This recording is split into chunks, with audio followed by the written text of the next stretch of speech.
ವೃಶ್ಚಿಕ ರಾಶಿಯವರೇ, ನೀವು ನಿರೀಕ್ಷಿಸಿದಂಥ ಘಟನೆಗಳು ನಿಮ್ಮ ಜೀವನದಲ್ಲಿ ಇನ್ಮುಂದೆ ಆಗುತ್ತಾ? ಜೀವನದಲ್ಲಿ ದೊಡ್ಡ ಟ್ವಿಸ್ಟ್ ಬರುವಂಥ ಸಮಯ ಬಂದಿದೆಯಾ? ಇಷ್ಟು ದಿನಗಳ ಕಾಲ ನೀವು ಪಟ್ಟಂಥ ಕಷ್ಟಕ್ಕೆ ಪ್ರತಿಫಲ ಸಿಗುವಂಥ ಸಮಯ ಬಂದಾಯ್ತಾ? ಜ್ಞಾನಾನಂದಮಯಂ ದೇವಂ ನಿರ್ಮಲಂ ಸ್ಫಟಿಕಾಕೃತಿಂ ಆಧಾರಂ ಸರ್ವ ವಿದ್ಯಾನಾಂ ಹಯಗ್ರೀವ ಉಪಾಸ್ಮಹೆ. ನನ್ನ ಸಮಸ್ತ ಆರಾಧ್ಯಂ ಚಾನಲ್ ವೀಕ್ಷಕರೆಲ್ಲರಿಗೂ ಕೂಡ ವಿಭಾ ಶೆಟ್ಟಿ ಮಾಡುವ ನಮಸ್ಕಾರಗಳು. ಮಾಸ ಭವಿಷ್ಯ ಕಾರ್ಯಕ್ರಮಕ್ಕೆ ತಮಗೆಲ್ಲರಿಗೂ ಸ್ವಾಗತ. ಈ ತಿಂಗಳು ಅಂತಂದರೆ ಜೂನ್ 2026ರಲ್ಲಿ ಗ್ರಹಗಳ ಸ್ಥಾನಮಾನದ ಮೇಲೆ, ದ್ವಾದಶ ರಾಶಿಗಳ ಮೇಲೆ ಏನೆಲ್ಲ ಪ್ರಭಾವ ಬೀರುತ್ತೆ ಅನ್ನೋದನ್ನು ನೋಡೋಣ ಬನ್ನಿ. ಅದಕ್ಕೂ ಮುಂಚೆ ಗ್ರಹಗಳ ಸ್ಥಾನಮಾನ ಹೇಗಿದೆ ಅಂತ ನೋಡೋದಾದರೆ ನೋಡಿ, ಮೊದಲನೇದಾಗಿ ಈ ತಿಂಗಳಲ್ಲಿ ಬಹಳಷ್ಟು ಗ್ರಹಗಳ ಒಂದು ಸ್ಥಾನಮಾನದ ವ್ಯತ್ಯಾಸಗಳಿದೆ. ಅದರಲ್ಲೂ ತುಂಬ ಪ್ರಮುಖವಾದ ಗ್ರಹ ಅಂತಂದರೆ ಗುರು ಗ್ರಹ ತನ್ನ ಪತನ ಬದಲಾವಣೆ ಮಾಡ್ತಿದ್ದಾರೆ. ಅಂದರೆ ಇದೇ ತಿಂಗಳ 2ನೇ ತಾರೀಕು ಮಿಥುನ ರಾಶಿಯಿಂದ ಕಟಕ ರಾಶಿಗೆ, ತನ್ನ ಉಚ್ಚ ರಾಶಿಗೆ ತನ್ನ ಪತನ ಬದಲಾಯಿಸ್ತಾರೆ. ಇದರಿಂದ ಸಾಕಷ್ಟು ಬದಲಾವಣೆಗಳನ್ನ ನೀವು ನೋಡಬಹುದು. ನಾವು ಆಲ್ರೆಡಿ ಇದ್ರ ಬಗ್ಗೆ ವಿಡಿಯೋ ಮಾಡಿ ಹಾಕಿದ್ದೀವಿ. ಸೊ ಅದ್ರ ಬಗ್ಗೆ ಎಲ್ಲರೂ ತಿಳ್ಕೊಂಡಿರ್ತೀರ ಅಂತ ನಾನು ಭಾವಿಸ್ತೇನೆ. ಹಾಗೆ ಇನ್ನು ಬೇರೆ ಗ್ರಹಗಳು ಅಂತ ನೋಡಕ್ಕೆ ಬಂದಾಗ ನೋಡಿ, 8ನೇ ತಾರೀಕು ಶುಕ್ರ ಗ್ರಹ ಮಿಥುನ ರಾಶಿಯಿಂದ ಕಟಕ ರಾಶಿಗೆ ತನ್ನ ಪತನ ಬದಲಾಯಿಸಿದ್ರೆ, ಇನ್ನು 15ನೇ ತಾರೀಕು ಸೂರ್ಯ ಗ್ರಹ ವೃಷಭ ರಾಶಿಯಿಂದ ಮಿಥುನ ರಾಶಿಗೆ ತನ್ನ ಪತನ ಬದಲಾಯಿಸ್ತಾರೆ. ಹಾಗೆ 21ನೇ ತಾರೀಕು ಕುಜಗ್ರಹ ಮೇಷ ರಾಶಿಯಿಂದ ವೃಷಭ ರಾಶಿಗೆ ತನ್ನ ಪತನ ಬದಲಾಯಿಸಿದ್ರೆ, 22ನೇ ತಾರೀಕು ಬುಧ ಗ್ರಹ ಮಿಥುನ ರಾಶಿಯಿಂದ ಕಟಕ ರಾಶಿಗೆ ತನ್ನ ಪತನ ಬದಲಾಯಿಸ್ತಾರೆ. ಸೊ ಹಾಗಾಗಿ 22ನೇ ತಾರೀಕು ಅಷ್ಟೊತ್ತಿಗೆ ಕಟಕ ರಾಶಿನಲ್ಲಿ 3 ಗ್ರಹಗಳ ಒಂದು ಸಂಯೋಗ ಕೂಡ ಆಗ್ತಿದೆ. ಸೊ ಹಾಗಿದ್ರೆ ದ್ವಾದಶ ರಾಶಿಗಳ ಮೇಲೆ ಈ ತಿಂಗಳಲ್ಲಿ ಏನೆಲ್ಲ ಫಲಾನುಫಲಗಳನ್ನ ನಾವು ಎಕ್ಸ್ಪೆಕ್ಟೇಷನ್ ಮಾಡ್ಬೋದು ಅನ್ನೋದನ್ನ ನೋಡೋಣ ಬನ್ನಿ. ವೃಶ್ಚಿಕ ರಾಶಿಯವರಿಗೆ ಇಷ್ಟು ದಿನಗಳು ಪಟ್ಟಂಥ ಕಷ್ಟಕ್ಕೆ ಒಂದು ತೆರೆ ಎಳೆಯುವಂಥ ಸಮಯ ಬಂದಾಯಿತು. ಯಾಕೆ ಅಂತಂದರೆ ಗುರುಬಲ ಬಂದಿದೆ. ಗುರು ನಿಮ್ಮ 9ನೇ ಮನೆಯಲ್ಲಿ ಸಂಚಾರ ಮಾಡ್ತಿದ್ದಾನೆ. ಅದು ಉಚ್ಚ ರಾಶಿ ಆಗಿದೆ. ಅಲ್ಲಿಂದ ಗುರುವಿನ ನೇರ ದೃಷ್ಟಿ ಕೂಡ ನಿಮ್ಮ ಲಗ್ನದ ಮೇಲೆ ಬಂದಿರೋದ್ರಿಂದ ನೀವು ಅಂದ್ಕೊಳ್ಳೋವಂಥ ಎಲ್ಲ ಕೆಲಸಗಳಲ್ಲೂ ಕೂಡ ಸಕ್ಸಸ್ ನೋಡುವಂಥ ಒಂದು ಟೈಮ್ ಬಂದಾಯಿತು. ಯಾವಾಗ ನೋಡಿದ್ರು ವೃಶ್ಚಿಕ ರಾಶಿಯವರು, ಅಯ್ಯೋ ನನ್ನ ಟೈಮ್ ಚೆನ್ನಾಗಿಲ್ಲ, ಅಯ್ಯೋ ನನಗೆ ಇಷ್ಟೊಂದು ಕಷ್ಟ ಅಷ್ಟೊಂದು ಕಷ್ಟ ಅಂತಲೇ ಇದ್ರಿ ಅಲ್ವಾ. ಇನ್ಮೇಲೆ ಆ ರೀತಿ ಯೋಚನೆ ಮಾಡುವಂಥ ಅವಶ್ಯಕತೆ ಇಲ್ಲ. ಯಾಕೆ ಅಂತಂದರೆ ಗುರು 9ನೇ ಮನೆಗೆ ಬಂದಿದ್ದಾನೆ. ನಿಮ್ಮ ಲಗ್ನದ ಮೇಲೆ ಗುರುವಿನ ದೃಷ್ಟಿ ಇದೆ. ಗುರುಬಲ ಬಂದಾಗಿದೆ. ಯಾರೆಲ್ಲ ಮದುವೆ ಹುಡುಕಾಟದಲ್ಲಿದ್ರಿ ಅವರೆಲ್ಲರಿಗೂ ಕೂಡ ಕಂಕಣ ಬಲ ಕೂಡ ಬಂದಿದೆ. ಮನೆಯಲ್ಲಿ ಶುಭ ಕಾರ್ಯ ನಡೆಯುವಂಥ ಒಂದು ಸಮಯ ಕೂಡ ಬಂದಾಗಿದೆ. ಅಂದರೆ ಮನೇಲಿ ಗೃಹ ಪ್ರವೇಶಗಳು ಮಾಡುವಂಥದ್ದು, ಹೋಮ ಹವನಗಳು ಮಾಡುವಂಥದ್ದು, ನಾಮಕರಣಗಳು ಮಾಡುವಂಥದ್ದು ಎಲ್ಲದಕ್ಕೂ ಕೂಡ ಒಂದು ಒಳ್ಳೆ ಸಮಯ ಬಂದಾಯಿತು. ಗುರುಬಲ ಬರೋದ್ರಿಂದ ಮನೆಯಲ್ಲಿ ಎಲ್ಲ ಥರದ ಶುಭ ಕಾರ್ಯಗಳನ್ನು ಮಾಡಬಹುದು. ಅದೆಲ್ಲದಕ್ಕೂ ಕೂಡ ಒಳ್ಳೆ ಸಮಯ. ಇವಾಗ ನೀವೇನಾದರೂ ಗಂಡು ಹೆಣ್ಣು ಹುಡುಕಕ್ಕೆ ಶುರು ಮಾಡಿಕೊಂಡ್ರೆ ಖಂಡಿತ ಒಳ್ಳೆ ಕಡೆಯಿಂದ ನಿಮಗೆ ಸಂಬಂಧಗಳು ಕೂಡ ಕೂಡಿ ಬರುತ್ತೆ. ಇನ್ನು ಗುರುವಿನ ದೃಷ್ಟಿ ಅಂತ ನೋಡೋಕೆ ಬಂದಾಗ ಗುರು ನಿಮ್ಮ 3ನೇ ಮನೆ ಮೇಲೂ ದೃಷ್ಟಿ ಇದೆ. ಹಾಗೆ ನಿಮ್ಮ 5ನೇ ಮನೆ ಮೇಲೂ ಗುರುವಿನ ದೃಷ್ಟಿ ಇದೆ. 3ನೇ ಮನೆ ಮೇಲೆ ಗುರು ದೃಷ್ಟಿ ಇರೋದ್ರಿಂದ ಏನಾಗುತ್ತೆ, ನೀವೇನಾದರೂ ಸೋಷಿಯಲ್ ಮೀಡಿಯಾದಲ್ಲಿದ್ದರೆ ನಿಮ್ಮ ಮಾತಿಗೆ ಒಂದು ಬೆಲೆ ಸಿಗ್ತಾ ಹೋಗುತ್ತೆ. ನಿಮ್ಮ ಸಿಬ್ಲಿಂಗ್ಸಿಂದ ನಿಮಗೆ ಲಾಭಗಳಾಗತ್ತೆ. ಸ್ಪಿರಿಚುವಲ್ ಟ್ರಾವೆಲ್ನ ಜಾಸ್ತಿ ಮಾಡ್ತೀರಾ. ಈ ಎಲ್ಲ ಲಾಭಗಳನ್ನು ಕೂಡ ನೋಡಬಹುದು. ಇನ್ನು 5ನೇ ಮನೆ ಮೇಲೆ ಗುರುವಿನ ದೃಷ್ಟಿ ಇದೆ. ಈಗ ಆಲ್ರೆಡಿ ನಿಮಗೆ ಶನಿ ಸ್ಥಿತನಾಗಿದ್ದ ಮಕ್ಕಳ ಎಜುಕೇಷನಲ್ಲಿ ಏನೋ ಸ್ವಲ್ಪ ಸ್ಲೋ ಪ್ರೋಸೆಸ್ ಆಗ್ತಿತ್ತು, ಅಥವಾ ನಿಧಾನಗತಿನಲ್ಲಿ ಓದ್ತಿದ್ರು, ಏನೋ ಅವರಲ್ಲಿ ಒಂದು ಏಳಿಗೆಗಳು ಕಾಣಿಸ್ತಿಲ್ಲ, ಅಥವಾ ಆರೋಗ್ಯ ಸಮಸ್ಯೆಗಳು ಏನಿತ್ತು ಅದಕ್ಕೊಂದು ಪರಿಹಾರ ಸಿಗ್ತಾ ಇದೆ. ಗುರು ದೃಷ್ಟಿ ಬೀಳ್ತಾ ಇದೆ ಅಲ್ವಾ. ಸೊ ಹಾಗಾಗಿ ಅದೆಲ್ಲದಕ್ಕೂ ಕೂಡ ಒಂದು ಪರಿಹಾರ ಸಿಗ್ತಿದೆ. ಮಕ್ಕಳಲ್ಲಿ ಏನಾದರೂ ಒಂದು ಸ್ವಲ್ಪ ಚೈತನ್ಯ ಬರೋದು, ಎಜುಕೇಷನಲ್ಲಿ ಒಂದು ಸ್ವಲ್ಪ ಮುಂದಕ್ಕೆ ಹೋಗೋದು, ಒಂದು ಸ್ವಲ್ಪ ಫಾಸ್ಟ್ ಆಗೋದು, ಎಲ್ಲನೂ ಆರೋಗ್ಯ ಏನಾದರೂ ಪ್ರಾಬ್ಲಮ್ ಇತ್ತು ಅಂದರೆ ಅದಕ್ಕೊಂದು ಸೊಲ್ಯೂಷನ್ ಕೂಡ ಸಿಗ್ತಾ ಹೋಗ್ತಾ ಇರುತ್ತೆ. ಇನ್ನು ರಾಹುವಿನ ಸಂಚಾರ ಅಂತ ನೋಡೋಕೆ ಬಂದಾಗ ರಾಹು ನಿಮಗೆ 4ನೇ ಮನೇಲಿದ್ದಾನೆ. ಭೂಮಿಯಿಂದ ಲಾಭ ಎಷ್ಟೇ ಬಂದರೂ ಕೂಡ ಸ್ವಲ್ಪ ನಿಮಗೆ ಲಿಟಿಗೇಷನ್ಸ್ನು ಕೂಡ ತೊಗೊಂಬಂದು ಕೊಡ್ತಾನೆ. ಈ ವಿಷಯದಲ್ಲಿ ಸ್ವಲ್ಪ ಕೇರ್ಫುಲ್ ಆಗಿರಿ. ಭೂಮಿ ತೊಗೊಳ್ಳೋದು, ಮಾರೋದು ವ್ಯವಹಾರಗಳಿತ್ತು ಅಂದರೆ ಪೇಪರ್ಗಳನ್ನ ಕರೆಕ್ಟಾಗಿ ಚೆಕ್ ಮಾಡ್ಕೊಳ್ಳಿ. ತಾಯಿಯ ಆರೋಗ್ಯದಲ್ಲಿ ಸ್ವಲ್ಪ ಏರುಪೇರುಗಳಾಗೋ ಸಾಧ್ಯತೆಗಳಿರುತ್ತೆ. ಅವರ ಆರೋಗ್ಯದ ಕಡೆ ಸ್ವಲ್ಪ ಗಮನ ಕೊಟ್ಕೊಳ್ಳಿ. ಇನ್ನು ಕುಜನ ಸಂಚಾರ, ನಿಮ್ಮ ರಾಷ್ಟ್ರಾಧಿಪತಿ ಆಗಿರುವಂತಹ ಕುಜಗ್ರಹ ನಿಮ್ಮ 6ನೇ ಮನೆಯಲ್ಲಿ ಸಂಚಾರ ಮಾಡ್ತಾ ಇದ್ದಾನೆ. ತದನಂತರ 7ನೇ ಮನೆಗೂ ಕೂಡ ತನ್ನ ಪ್ರವೇಶನ ಬೆಳೆಸ್ತಾನೆ. 7ನೇ ಮನೆಗೆ ಕುಜನ ಒಂದು ಸಂಚಾರ ಬಂದ ನಂತರ ನೇರ ದೃಷ್ಟಿ ಲಗ್ನದ ಮೇಲೆ ಬೀಳೋದ್ರಿಂದ ಖಂಡಿತವಾಗ್ಲೂ ನಿಮಗೆ ಒಳ್ಳೆ ಲಾಭಗಳನ್ನ ನೋಡಬಹುದು. ಎಸ್ಪೆಷಲಿ ಏನಂತಂದರೆ ನೀವೇನಾದರೂ ಸ್ಪೋರ್ಟ್ಸ್, ಯಾಕಂದರೆ ಆಲ್ಮೋಸ್ಟ್ ಕುಜನ ಒಂದು ರಾಶಾಧಿಪತಿ ಆಗಿರೋದ್ರಿಂದ ವೃಶ್ಚಿಕ ರಾಶಿಯವರು ಸ್ವಲ್ಪ ಸ್ಪೋರ್ಟ್ಸಲ್ಲಿ ಇರ್ತಾರೆ, ಅಥವಾ ಜಿಮ್ ಇನ್ಸ್ಟ್ರಕ್ಟರ್ ಆಗಿರ್ತಾರೆ, ಅಥವಾ ಬಾಡಿ ಬಿಲ್ಡಿಂಗ್ ಮಾಡೋದು ಇದ್ರ ಕಡೆ ಜಾಸ್ತಿ ಫೋಕಸ್ ಮಾಡ್ತಾ ಇರ್ತಾರೆ. ಅವರೆಲ್ಲರಿಗೂ ಕೂಡ ಒಳ್ಳೆ ಲಾಭಗಳು ಬರುತ್ತೆ. ಭೂಮಿಯಿಂದ ಲಾಭ ಜಾಸ್ತಿ ಆಗುತ್ತೆ. ನಾನು ಆಲ್ರೆಡಿ ಹೇಳಿದೆ, 4ನೇ ಮನೆಯಲ್ಲಿ ರಾಹು ಸಂಚಾರ ಇರೋದ್ರಿಂದ ಭೂಮಿಯಿಂದ ಲಾಭ ಬಂದರೂ ಪೇಪರ್ಗಳಲ್ಲಿ ಸ್ವಲ್ಪ ಕೇರ್ಫುಲ್ ಆಗಿರಿ ಅಂತ.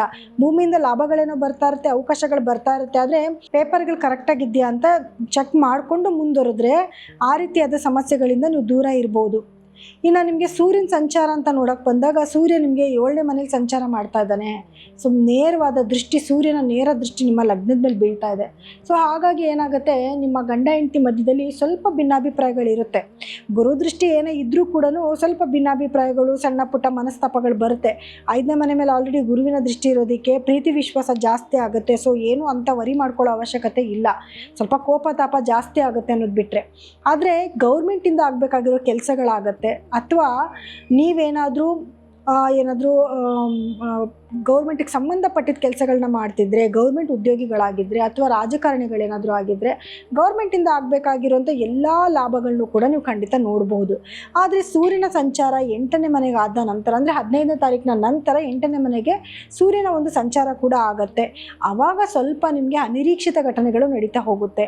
ಅಂದರೆ ಏನಾದರೂ ನಿಮಗೆ ಭೂಮಿ ಒತ್ತುವರಿಗಳಾಗುವಂಥದ್ದು, ಅಥವಾ ಏನಾದರೂ ಗೌರ್ಮೆಂಟಿಂದ ಕೆಲಸಗಳಾಗಬೇಕು ಅಂದರೆ ನಿಧಾನ ಆಗುವಂಥದ್ದು, ಕೆಲವೊಂದು ನೆಗೆಟಿವಿಟಿ ಪಾಸಿಟಿವಿಟಿ ಎರಡೂ ಕೂಡ ಆಗ್ತಾ ಹೋಗ್ತಾ ಇರುತ್ತೆ. ಸೊ ಈ ವಿಚಾರದಲ್ಲಿ ಸ್ವಲ್ಪ ಆವಾಗ ಕೇರ್ಫುಲ್ಲಾಗಿ ಇರಬೇಕಾಗತ್ತೆ.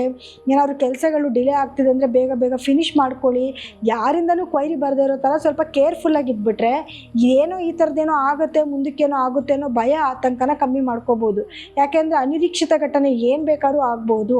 ಗೌರ್ಮೆಂಟಿಂದ ಏನಾದರೂ ಕೆಲಸಗಳಾಗಬೇಕಂದ್ರೆ ಮೊದಲೇ ಗೊತ್ತು ನಿಧಾನ ಆಗುತ್ತೆ ಅಂತ, ಅಥವಾ ಏನಾದರೂ ಒತ್ತುವರಿ ಅದು ಇದು ಕೆಲಸಗಳಾಯಿತು ಅಂದರೆ ಅದನ್ನು ನೀವು ಸರಿ ಮಾಡ್ಕೊಳ್ಳೋಕ್ಕೆ ಭಾಳಷ್ಟು ಸರ್ಕಸ್ ಮಾಡಬೇಕಾಗತ್ತೆ. ಅದಕ್ಕೆ ಮೊದಲೇ ಅದ್ರ ಬಗ್ಗೆ ಎಲ್ಲ ನೀವು ಕೇರ್ಫುಲ್ಲಾಗಿ ಯೋಚನೆ ಮಾಡಿ ತಿಳ್ಕೊಂಬಿಡಿ. ಶುಕ್ರ ಮತ್ತು ಬುಧರ ಸಂಚಾರ ಕೂಡ ನಿಮಗೆ 8ನೇ ಮನೆ ಮೇಲೆ ನಡೀತಿದೆ.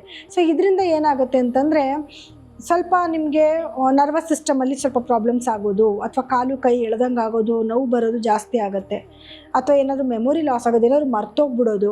ಮತ್ತು ಶುಕ್ರ ಬೇರೆ 8ನೇ ಮನೇಲಿ ಇರೋದ್ರಿಂದ ಹೆಣ್ಮಕ್ಳಿಗಾರೆ ಯುಟ್ರಸ್ ಪ್ರಾಬ್ಲಮ್ಮು ಅಥವಾ ಗುಪ್ತಾಂಗಗಳಲ್ಲಿ ಸಮಸ್ಯೆಗಳು ಬರುವಂಥದ್ದು, ಯಾವುದಾದ್ರೂ ಕೆಲವೊಂದು ಗುಪ್ತ ರಿಲೇಷನ್ಶಿಪ್ಗಳು ನಿಮ್ಮ ಜೀವನಕ್ಕೆ ಬರುವಂಥದ್ದು, ಅಥವಾ ಏನಾದರೂ ಇತ್ತು ಅಂದರೆ ಅದು ಬಹಿರಂಗ ಆಗೋ ಸಾಧ್ಯತೆಗಳು ಕೂಡ ಇರುತ್ತೆ. ನೆಕ್ಸ್ಟು ಅದರ ಬದಲಾವಣೆ 8ನೇ ಮನೆಯಿಂದ 9ನೇ ಮನೆಗೆ ಶುಕ್ರ ಮತ್ತು ಬುಧರ ಒಂದು ಸಂಚಾರ ಕೂಡ ಆಗುತ್ತೆ. ಆವಾಗ ಸ್ವಲ್ಪ ಅದೃಷ್ಟಕರ ರೀತಿಯಲ್ಲಿ ಬದಲಾವಣೆ ಕೂಡ ನಿಮ್ಮ ಜೀವನದಲ್ಲಿ ಆಗುತ್ತೆ.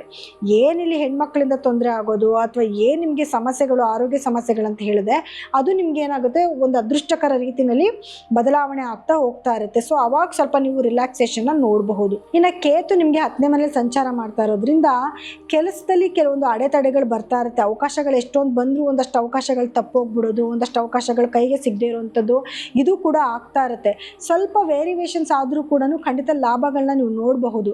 ಅದರಲ್ಲೂ ಯಾರೆಲ್ಲ ಸ್ಪಿರಿಚುವಲ್ ವರ್ಕ್ ಮಾಡ್ತಾ ಇದ್ರೆ, ನೀವೇನಾದರೂ ಜ್ಯೋತಿಷಿಗಳಾಗಿದ್ದರೆ ಅಥವಾ ಧರ್ಮಾಧಿಕಾರಿಗಳಾಗಿದ್ದರೆ, ಅಥವಾ ಏನಾದರೂ ನೀವು ಸ್ಪಿರಿಚುವಲ್ಗೆ ಸಂಬಂಧಪಟ್ಟಿರುವಂಥದ್ದು ಯೋಗಾಸನ, ಮೆಡಿಟೇಷನು ಈ ಥರದಕ್ಕೆ ಏನಾದರೂ ಸಂಬಂಧಪಟ್ಟಿದ್ದ ಕೆಲಸಗಳು ಮಾಡ್ತಿದ್ರೆ ಖಂಡಿತವಾಗ್ಲೂ ಒಳ್ಳೊಳ್ಳೆ ಅವಕಾಶಗಳು ಬರುತ್ತೆ, ಒಳ್ಳೆ ಲಾಭನೂ ಕೂಡ ನೀವು ನೋಡಬಹುದು. ಇನ್ನು ವಿದ್ಯಾರ್ಥಿಗಳು ಅಂತ ಬಂದಾಗ ಎಜುಕೇಷನಲ್ಲಿ ಬಹಳಷ್ಟು ಮುಂದಿರ್ತೀರಾ, ಒಳ್ಳೆ ಮಾರ್ಕ್ಸ್ಗಳನ್ನ ತೊಗೊಳ್ಳುವಂಥದ್ದು, ಸ್ವಲ್ಪ ಶ್ರಮಪಟ್ಟು ಓದಿದ್ರೂ ಕೂಡ ಒಳ್ಳೆ ಮಾರ್ಕ್ಸ್ಗಳನ್ನ ತೊಗೊತೀರಾ. ಇನ್ನು ರೈತರು ಅಂತ ಬಂದಾಗ ರೈತರುಗಳಿಗೂ ಕೂಡ ತುಂಬ ಉತ್ತಮವಾದ ಸಮಯ ಆಗಿರುತ್ತೆ. ಉತ್ತಮವಾದ ಬೆಳೆ ಬರುವಂಥದ್ದು, ಒಳ್ಳೆ ಇಳುವರಿ ಬರುವಂಥದ್ದು ಕೂಡ ನಿಮ್ಮ ಜೀವನದಲ್ಲಿ ನಡೀತಾ ಹೋಗುತ್ತೆ. ಸೊ ಹಾಗಾಗಿ ಯಾವುದೇ ರೀತಿಯಾದ ಯೋಚನೆ ಮಾಡೋಂಗಿಲ್ಲ. ಪರಿಹಾರವಾಗಿ ಏನು ಮಾಡಬೇಕು, ಆಲ್ಮೋಸ್ಟ್ ಎಲ್ಲ ಪಾಸಿಟಿವೇ ಇದೆ, ಸಣ್ಣ ಪುಟ್ಟ ನೆಗೆಟಿವಿಟಿ ಮಾತ್ರ ಇದೆ. ಏನು ಪರಿಹಾರ ಮಾಡ್ಕೋಬೇಕು ಅಂತಂದರೆ, ಮೊದಲನೇದಾಗಿ ನಿಮ್ಮ ರಾಶಾಧಿಪತಿನ ಇನ್ನಷ್ಟು ಬಲ ಮಾಡ್ಕೊಳ್ಳಿ. ಹೇಗೆ ಅಂತ ನೋಡಿದ್ರೆ, ಪ್ರತಿ ಮಂಗಳವಾರ ದಿವಸ ಸುಬ್ರಹ್ಮಣ್ಯ ಸ್ವಾಮಿ ದೇವಸ್ಥಾನಕ್ಕೆ ಹೋಗಿ ನಿಮ್ಮ ಹೆಸರಲ್ಲಿ ಒಂದು ಅರ್ಚನೆ ಮಾಡಿಸ್ಕೊಳ್ಳಿ. ಹಾಗೆ ಪ್ರತಿದಿನ ಹನುಮಾನ್ ಚಾಲೀಸನ ಕೇಳೋದು ಅಥವಾ ಹೇಳ್ಕೊಳ್ಳೋದ್ರಿಂದಲೂ ಕೂಡ ನಿಮಗೆ ಒಂದು ಬಲ ಬರುತ್ತೆ. ಇದು ಇಷ್ಟೇ ನಿಮ್ಮ ಜೀವನದಲ್ಲಿ ಮಾಡ್ಕೊತಾ ಬಂದರೆ ಯಾವುದೇ ನೆಗೆಟಿವಿಟಿ ನಿಮ್ಮ ಹತ್ರ ಕೂಡ ಸುಳಿಯಲ್ಲ. ಆದರೆ ಗುರು ಬಲ ಚೆನ್ನಾಗಿರೋದ್ರಿಂದ ಗುರು ಆರಾಧನೆಯನ್ನು ಜಾಸ್ತಿ ಮಾಡ್ಕೊಳ್ಳಿ. ಗುರುವಾರ ಒಂದು ದಿವಸ ಮಾತ್ರ ಗುರುಗಳ ದೇವಸ್ಥಾನಕ್ಕೆ ಹೋಗಿ ಒಂದು 10 ನಿಮಿಷ ಏನಾದ್ರು ಪ್ರೇಯರ್ ಮಾಡ್ಕೊಂಡು ಬನ್ನಿ ಸಾಕು, ಅದು ನಿಮಗೆ ಉತ್ತಮವಾದ ಫಲಗಳು ಸಿಗುತ್ತೆ. ನೋಡಿದ್ರಲ್ಲ ದ್ವಾದಶ ರಾಶಿಗಳ ಫಲಾನುಫಲಗಳು ಹೇಗಿದೆ ಅನ್ನೋದನ್ನು. ಆದರೆ ನೋಡಿ, ನೀವು ಏನೇ ಆದರೂ ಕೂಡ ನಿಮ್ಮ ಒಂದು ವೈಯಕ್ತಿಕ ಜಾತಕಗಳನ್ನ ತೋರಿಸ್ಕೋಬೇಕಾಗತ್ತೆ. ಅದರಲ್ಲಿ ನಿಮ್ಮ ದಶಾ ಭುಕ್ತಿ ಮೇಲೆ ಎಲ್ಲನೂ ಕೂಡ ನಿರ್ಧಾರ ಆಗುತ್ತೆ. ಕೆಲವ್ರಿಗೆಲ್ಲ ಗೌರ್ಮೆಂಟ್ ಕೆಲಸಗಳು ಸಿಗುವಂಥ ಅವಕಾಶ ಇದೆ ಅಂತ ಕೂಡ ನಾನು ಹೇಳಿದ್ದೀನಿ. ಆದರೆ ನಿಮ್ಮ ಜಾತಕದಲ್ಲಿ ಆ ಫಲಗಳು ಇದೆಯಾ ಅನ್ನೋದನ್ನು ಕೂಡ ನೀವು ನೋಡಿಸ್ಕೊಬೇಕಾಗತ್ತೆ. ಅದ್ರ ಮೇಲೆ ನೀವು ಡಿಸಿಷನ್ನ ತೊಗೊಂಡ್ರೆ ಖಂಡಿತವಾಗ್ಲೂ ಅದಕ್ಕೆ ತಕ್ಕ ಪರಿಹಾರ ಮಾಡಿಕೊಂಡ್ರೂ ಕೂಡ ನಿಮ್ಮ ಜೀವನದಲ್ಲಿ ಏಳಿಗೆನ ನೋಡಬಹುದು. ನೀವೇನಾದರೂ ನಮ್ಮಲ್ಲಿ ನಿಮ್ಮ ಜಾತಕಗಳನ್ನ ತೋರಿಸ್ಕೋಬೇಕು ಅಂದ್ಕೊಂಡ್ರೆ ಕೆಳಗಡೆ ಸ್ಕ್ರೋಲ್ ಆಗ್ತಿರೋಂಥ ನಮ್ಮ ನಂಬರ್ಗೆ ಕರೆ ಮಾಡ್ಬೋದು, ಹಾಗೂ ನೇರವಾಗಿ ಕೂಡ ನೀವು ಭೇಟಿ ಮಾಡ್ಬೋದು. ಸೊ ಹಾಗಾಗಿ ಎಲ್ಲರಿಗೂ ಕೂಡ ನನ್ನ ಧನ್ಯವಾದಗಳು.